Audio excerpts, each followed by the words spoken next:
A paz do Senhor Jesus, irmãos. Tudo bem com vocês?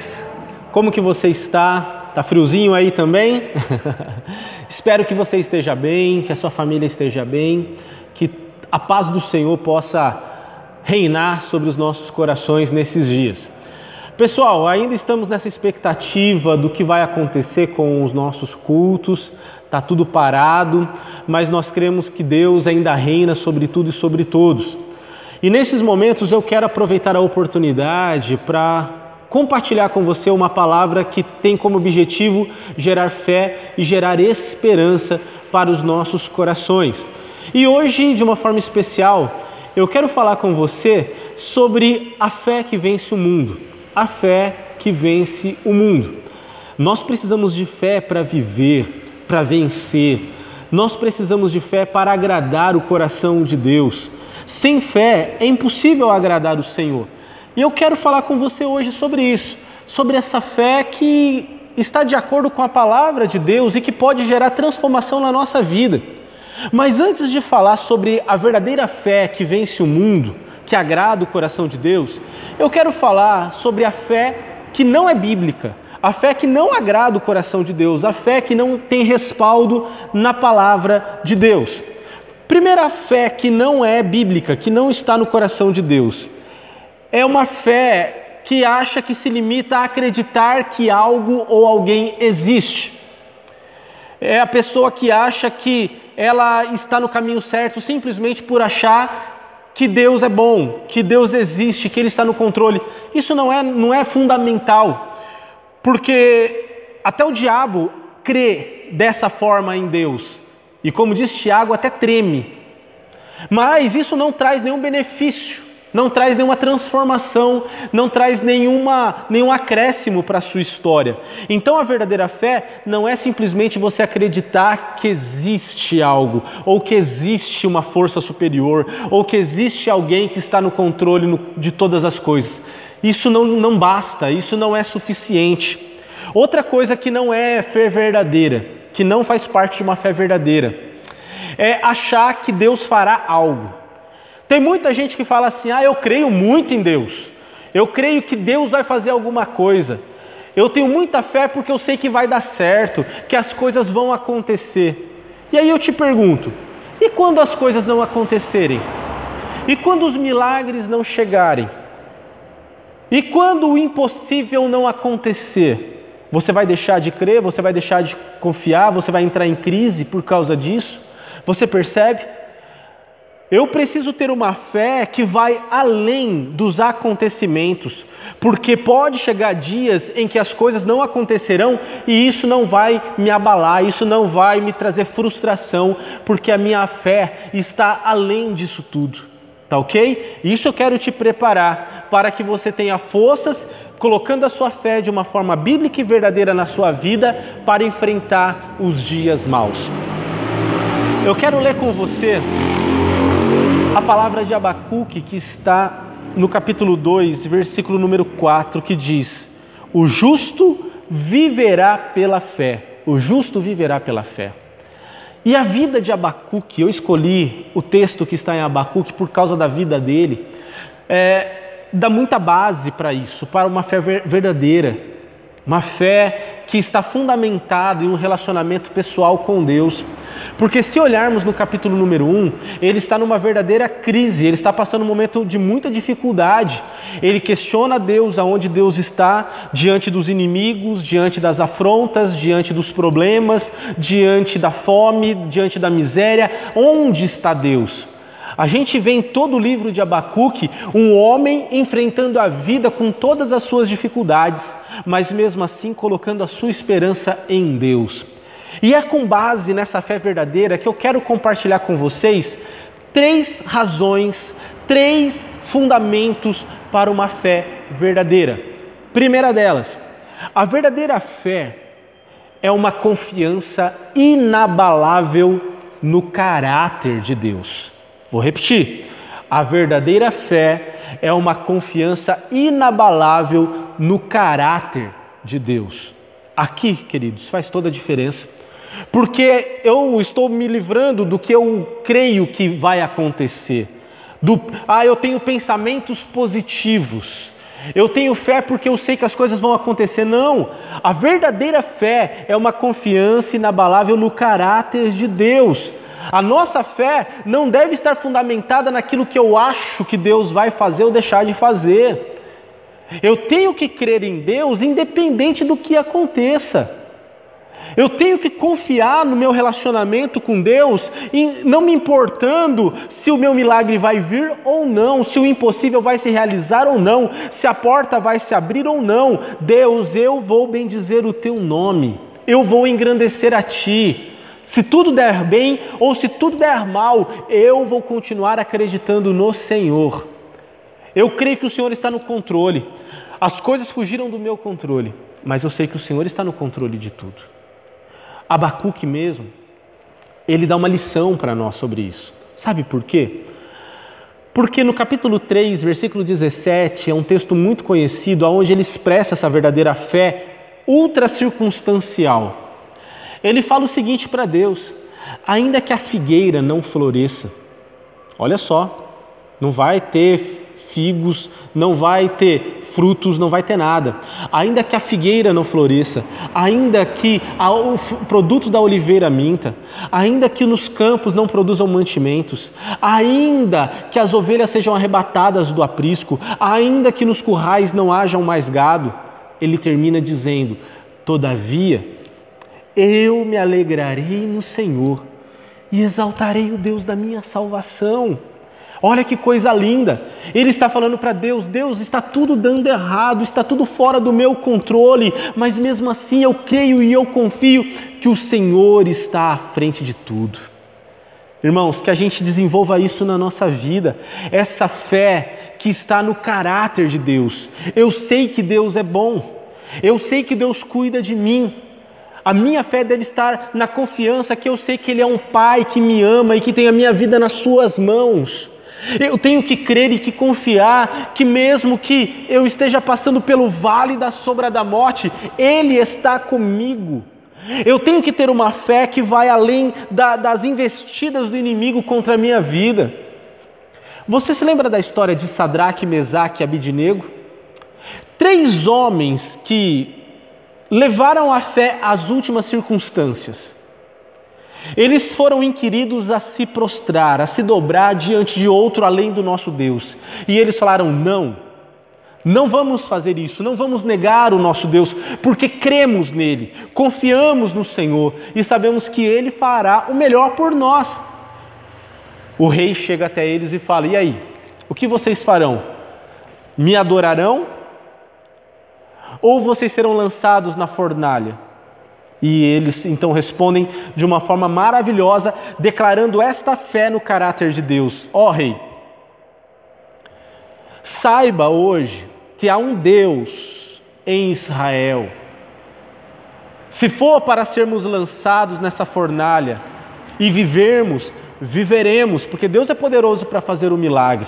Mas se morrermos, saiba bem que ainda assim existe um Deus acima de tudo e acima de todos.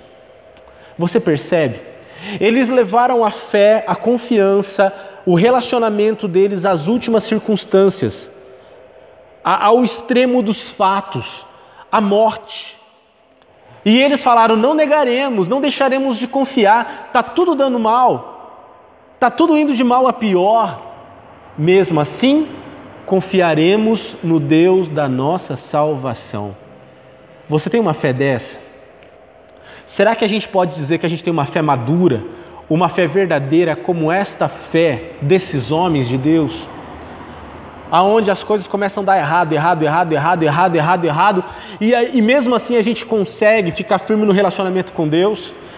É você brigar com Deus, mas não abandonar a Deus. É você questionar os fatos, as circunstâncias, mas não deixar de confiar no Senhor. Você se lembra de Jó?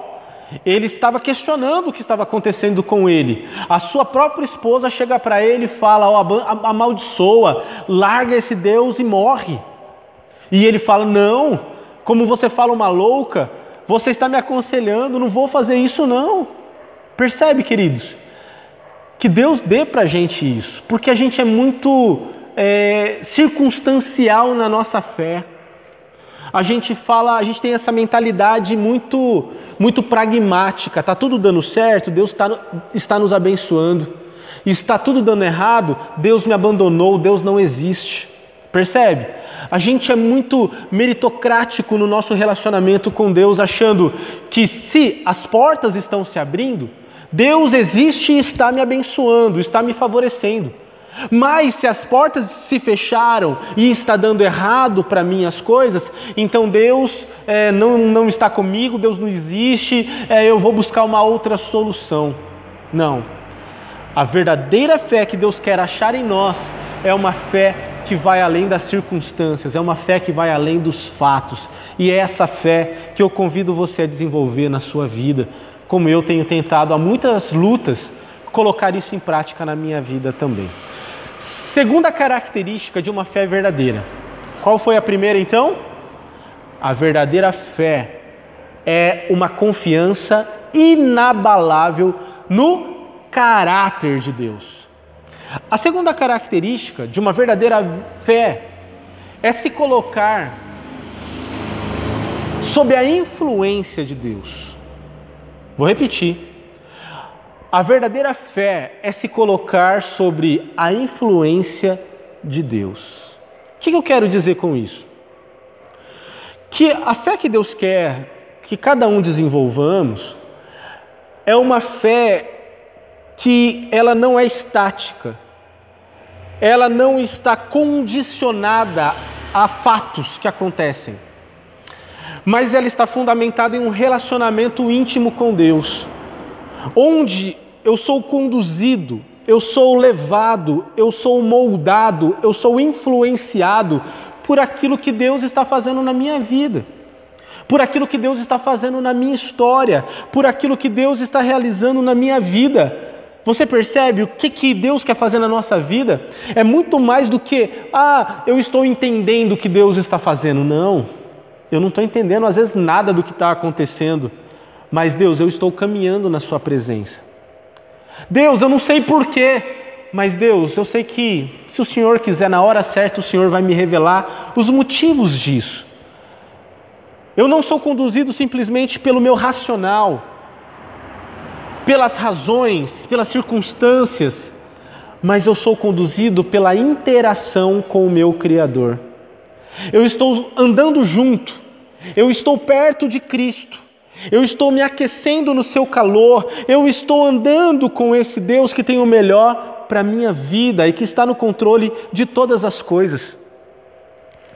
A verdadeira fé é deixar-se, nesse relacionamento, ser influenciado por esse amor que me envolve, que me conduz, que me leva. É ser influenciado por esse Deus que quer que, como entremos no seu rio e sejamos levados pela sua correnteza do seu amor, é sermos levados, dirigidos, conduzidos por caminhos que às vezes a gente não entende, mas Ele sabe para onde vai, Ele sabe aonde vai dar. É deixarmos-nos molhar pela sua presença, é sermos conduzidos pela sua correnteza até onde não sabemos, mas sabemos que Ele nos levará em paz e em segurança. Nessa caminhada, sou submisso. Nessa condução, às vezes não entendo, mas me rendo, aceito, acato. Não murmuro, não reclamo, não amaldiçoo, mas eu louvo, eu exalto, eu glorifico. A gente não entende, irmãos, o que está acontecendo na nossa vida, sabia? A gente não sabe de nada do que está acontecendo na nossa história. A nossa visão é limitada, ela é míope, ela é estreita dos fatos. Eu não posso dizer que a gente sabe nem de 10% do que está acontecendo na nossa história. Porque existe uma outra dimensão muito maior, onde Deus está escrevendo uma história muito maior na minha e na tua vida, que um dia vai nos surpreender, que um dia vai te deixar de boca aberta, porque às vezes a gente está tão limitado na dor, no sofrimento, nos fatos momentâneos, que existe toda uma glória a ser revelada que a gente não entende. Vou contar para você um testemunho que aconteceu na Segunda Guerra Mundial. Certa mulher judia, ela estava sendo perseguida por muitas pessoas nas quais ela estava devendo. Ela, por causa da escassez da guerra, ela estava com fome, com a sua família padecendo necessidades, ela não tinha como pagar as suas despesas básicas, não tinha como pagar a sua própria alimentação, não tinha como pagar a água, não tinha como pagar a luz, não tinha como pagar a hipoteca da sua casa, não tinha como dar conta da sua vida. Ela não teve outra alternativa a não ser o quê? Pedir ajuda. E ela teve que pedir ajuda para a sua família. Ela resistiu durante muito tempo isso, mas ela entrou em contato com essa sua família e a família falou: então vem para cá, pega os seus filhos e vem morar com a gente, até que você tenha uma situação melhor para que você retome a sua vida. Com muita resistência, essa mulher sai da sua cidade, sai da sua casa e vai para uma outra cidade que era onde a sua família estava vivendo. Imagina, complicado, não é? Viver numa situação dessa. Mas pouco tempo depois, para sua surpresa, ela fica sabendo de uma notícia que deixou ela estarrecida, que a sua antiga cidade, onde ela morava, havia sido completamente bombardeada. Todas as casas haviam sido devastadas. Depois, quando ela foi ver, tudo se tornou em ruína, inclusive a sua casa, onde ela estava morando, onde ela estava vivendo. Ou seja, se ela não estivesse passando fome, se ela não estivesse padecendo necessidades, se ela não estivesse vivendo o pior momento da sua vida, a ponto dela ter que ser expulsa daquela realidade, certamente ela estaria bem, mas morta. Ela estaria acomodada numa circunstância que acarretaria a sua destruição. Ou seja, depois ela entendeu que foi o problema, que foi a dificuldade, que foi as lutas, que foram a escassez que preservaram a sua vida. Você consegue entender isso? Como podemos transferir isso para a nossa vida?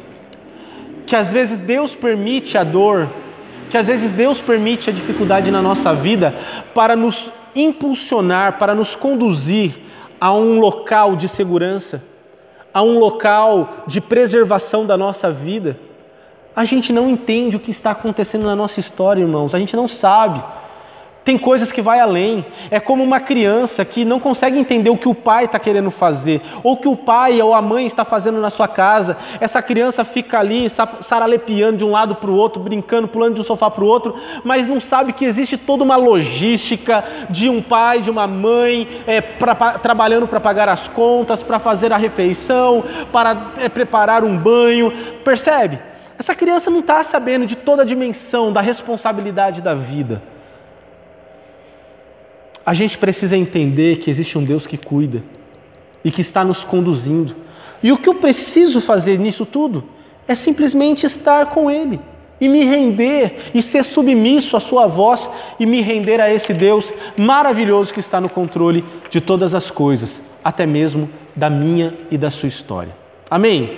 Então olha lá. Primeiro, a gente precisa acreditar que a verdadeira fé está fundamentada no caráter de Deus. Não negocie a sua vida com Deus por causa das circunstâncias, mas confie no amor, na bondade, na paternidade de Deus sobre a sua vida. Segundo, eu preciso me relacionar de uma forma influenciadora com Deus. Ou seja, andando com Deus, eu deixo Ele me guiar, eu deixo Ele me conduzir, eu deixo Ele escrever a minha história, mesmo que eu não entenda. E terceiro e último, a verdadeira fé é uma entrega verdadeira de todo o nosso ser. Vou repetir, a verdadeira fé é uma entrega verdadeira de todo o nosso ser, de tudo que temos. Olha que coisa maravilhosa. Crer é confiar nisso que a gente está falando, não apenas com a mente, não apenas com as emoções, mas é eu me lançar por inteiro nessa confiança. É eu entregar a minha história e entender que Deus está realmente no controle de tudo. É eu renunciar a minha o meu controle da minha história e me dedicar e me submeter a essa influência do Senhor. Ou seja, eu pago para ver, eu abro mão do que for preciso, eu troco as minhas riquezas para um bem maior, eu abro mão do controle da minha vida para que a minha vida tenha um controle maior instalado sobre ele. Eu preciso entender que é um compromisso de todos nós, irmãos, agirmos e reagirmos nessa convicção de que Deus, Ele tem o melhor para nós e por isso eu devo me entregar, eu devo confiar e falar para Deus: Deus, tudo que eu tenho é teu, eu me lanço. O que eu faço é me dedicar totalmente ao Senhor, para o louvor, para a honra e para a glória do nosso Deus, que é bom, que é santo e que é poderoso.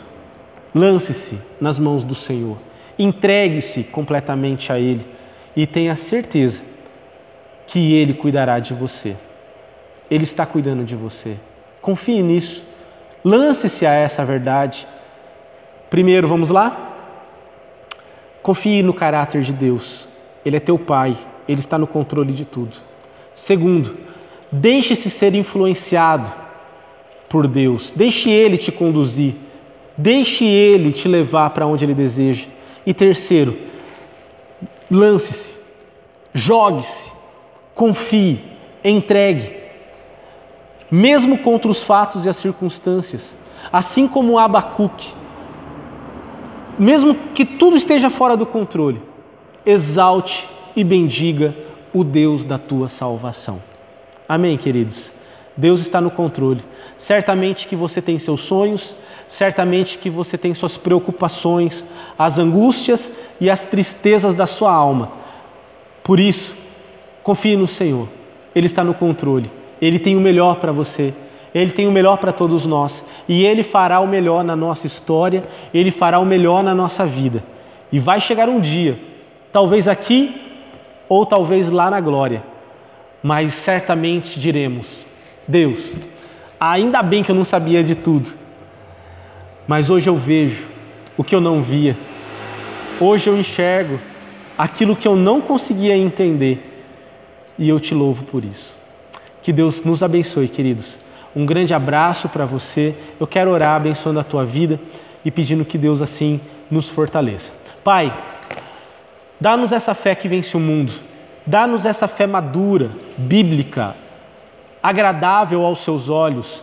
Dá-nos, ó Pai, essa confiança no teu caráter, em quem o Senhor é. Que o Senhor gere isso na nossa vida e nos conduza pelos teus rios para que o teu nome seja bendito e glorificado. E que não tenhamos reservas, que não venhamos a restringir áreas da nossa vida ao teu controle, mas que nos lancemos por completo a ti, para que o Senhor conduza a nossa vida na tua história e diante do teu querer. Que o Senhor receba a honra e a glória hoje e para sempre. Amém e amém. Amém, queridos.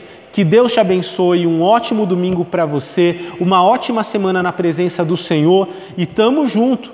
Conte com a gente. Se precisar de alguma coisa, manda um WhatsApp, liga para a gente, estaremos à disposição para a gente caminhar junto nessa caminhada e logo mais, com a graça do nosso Deus, a gente vai estar aqui na casa do Senhor, celebrando o nosso Deus e exaltando o Deus da nossa salvação. Um grande abraço, Deus abençoe, até mais, queridos.